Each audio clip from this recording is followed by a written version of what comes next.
Pipila na kahigayon nga mibisita sa Mindanao si President Ferdinand Marcos Jr. ning ikaduhang kuwarter sa tuig 2024 aron manghatag og hinabang sa mga biktima sa kalamidad sama sa baha hilabi na sa mga apektado sa El Nino. Apan wala kini makabitad sa iyang performance og nakibhangan pa hinuon kini. Subay sa pinakaulahing Pulse Asia survey, nakuhaan og 2 ka puntos ang performance ug trustworthiness ni Marcos Jr.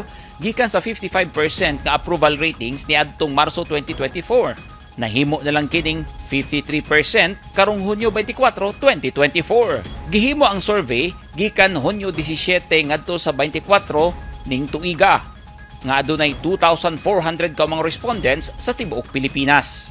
Nga adunay plus minus 2% error margin nga 95% ang confidence level. Ang Pulse Asia Research Incorporated nga findings sa performance and trustworthiness ratings sa top Philippine government officials gikan sa June 2024, ulat ng Bayan National Survey, gihimo pinagi sa face-to-face nga interview. Pero daghan gihapon ang misalig kang Vice President Sara Duterte. Kaysa iyang performance ug trust ratings gikan sa mga Pilipino, miabot kini sa 69% nga approval sa mga Pinoy, nga mas taas ikumpara sa milabay nga Marso nga survey nga 67%. Gani gihimo ang survey luyo sa mga isyu nga naglimin sa Pilipinas.